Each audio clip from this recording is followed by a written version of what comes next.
बैठे नहीं यार दुकान में दोस्त काय कर बेग गिलास पानी नहीं पिया देख न मरो काट ला तो चुप तो तू रह तो मैं खा है क्या कोई शक नहीं है खड़काओ क्या हाँ दिल से यार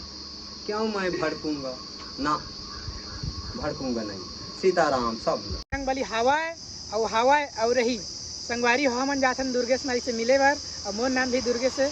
और वहाँ दाढ़ी में बनाते और बहुत ज़्यादा पॉपुलर है दाढ़ी में खकोरी सब फ्री है मोर बर तो सब फ्री काबर की हो मोर सहना है तो बहने रहा वीडियो देख सका संगवारी हो मन दोनों जन निकल चुके हैं थे अपन बाइक में और बहुत जल्द आप मन के बीच वाला मुलाकात कराबो हम पहुँच गए हैं दुर्गेश नाई के घर और देख सका था संगवारी मन भी सुबह 10 बजे से आए है अभी वीडियो नहीं बने हैं मन के देख सका था वेटिंग में है और दुर्गेश नाई भी यहाँ जो कि मोर सहना है वह जयपुर निकलने वाला है तब हम जल्दी से वीडियो बना था छोटे से वीडियो बना था भाई मन कुछ यहाँ कुछ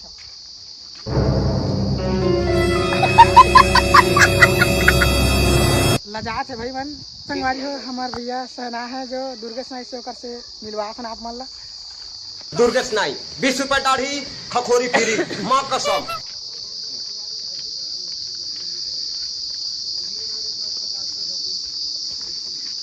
तो भैया मन हम पहुँच गए हैं दुर्गेश नाई जो कि मोर सहना है पर घर पहुँच चुके हैं आप मन देख सका था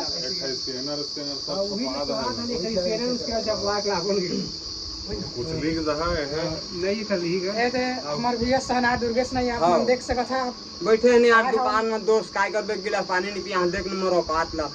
हो ठगो नहीं बजरंग बली हवा रही शक है क्या कोई शक नहीं है खड़काओ क्या हाँ दिल से यार क्यों मैं भड़कूंगा ना भड़कूंगा नहीं सीताराम सब अपन के डायलॉग ला अपन के मोर बजरंग बली काल मंगलवार तो हवा हो अब 21 तारीख के बजरंग बली हवा और रही मोरो कोई पता नहीं हो मेरा कोई पता नहीं भाई बहनों हो ये दुर्गेश नाई का आवाज है बजरंग बली की जय हो ठगा नहीं मैं बाबू ने सिखा दिया वीडियो ला छोटे से मन बनाए हैं हाँ यार अब हम मन निकलबो घर हाँ डायलॉग ना मिलो हमसे ज्यादा कहीं प्यार हो न जाए थकता नहीं हूँ बजरंग बली की कसम